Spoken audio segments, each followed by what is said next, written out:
గమనించాలి. మంత్రి నియోజకవర్గానికి సంబంధించి ఇక్కడ మంత్రి శ్రీధర్ బాబు గారు మరి ఇక్కడ ఏదైతే ఉపాధి హామీ కూలీల పట్ల ఎంత చులకన భావం ఉన్నది అని అంటే మరి ఇక్కడ ఏదైతే ఉపాధి కూలీలను పారిశుద్ధ్య కార్మికులుగా మార్చే మరి ఇక్కడ ప్రయత్నం చేస్తా ఉన్నారు. సరస్వతి పుష్కరాలకు ప్రభుత్వం తగినన్ని నిధులు విడుదల చేయలేక ఉపాధి హామీ కూలీలతోటి చెత్తేరించాలని చెప్పి మరి ఇక్కడ ఎంపీడీఓను ఇక్కడ ఏదైతే బహిరంగంగానే ఆదేశిస్తా ఉన్నాడు. ఉపాధి హామీకి సంబంధించి మరి ఇక్కడ ఉపాధి హామీ కూలీలు ఎవరైతే ఉన్నారో వాళ్ళు గౌరవంగా మరి ఇక్కడ ఏదైతే మట్టి పనులు చేయడానికే మరి వాళ్ళు చేస్తారు. అందులో రైతులు ఉంటారు, రైతు కూలీలు ఉంటారు.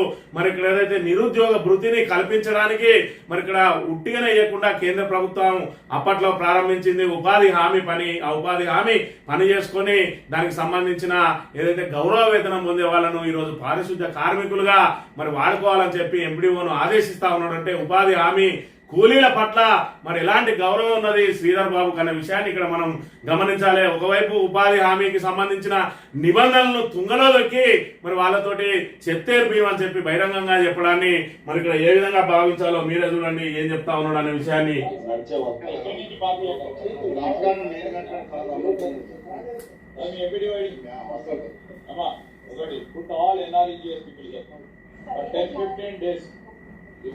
Put all NREGS people 10-15 days ఇక్కడ దేనికోసం engage all the people here. Local people will come and do it. NREGS అంటే పే చేయండి, put the separate account. It has to be absolutely it has to be clean. ఇక్కడ అంతా కూడా ఏదో చూడండి. And all those 14 vendors ఎక్కడ ఏది పడ్డా ఇమ్మీడియట్ గా క్లీన్ చేసే కార్యక్రమం ఉండాలి. అక్కడ పూర్తిగా చెత్త ఏదైతే ఉంటుందో మరి ఇక్కడ సరస్వతి పుష్కరాలు మే 15వ తేదీన ప్రారంభంగా పోతా ఉన్నాయి.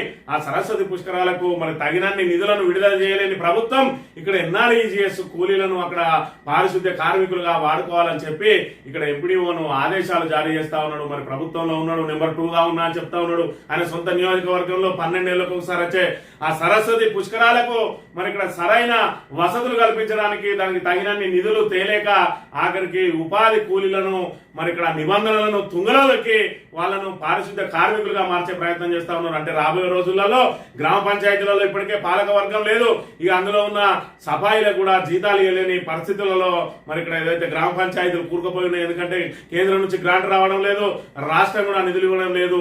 దాంతో జీతాలు కూడా చెల్లించలేని దుస్థితిలో ఉన్నది. చివరికి వాళ్ళని కూడా తొలగించి మరి ఇక్కడ కేంద్రం ఇచ్చే ఉపాధి హామీ ఏదైతే డబ్బులు ఉన్నాయో ఆ ఉపాధి కూలీలను కూడా సఫాయిలుగా మార్చే మరి ఇక్కడ ప్రయత్నం ఏమైనా చేయబోతా ఉన్నాడా శ్రీధర్ బాబు అనే అనుమానాలు కూడా వ్యక్తమవుతున్నాయి. ఎందుకంటే ఉపాధి హామీ కూలీల పట్ల అంత చులకనగా మాట్లాడిన వాడు మరి ఇక్కడ సరస్వతి పుష్కరాలలో ఏదైతే పారిశుద్ధ్య నిర్వహణకు పనిచేయిస్తా ఉంటే ఈ గ్రామాలలో కూడా చేయించే అవకాశం లేదా?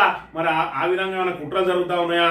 ఎందుకు ఇట్లా ఉపాధి హామీ కూలీల పట్ల మంత్రి శ్రీధర్ బాబుకి ఇంత చులకన భావం ఎందుకు అని చెప్పి మరి ఇక్కడ సోషల్ మీడియాలో చూసిన వాళ్ళందరూ కూడా ప్రశ్నిస్తున్న అంశాన్ని మనం ఇక్కడ ప్రధానంగా గమనించాలి.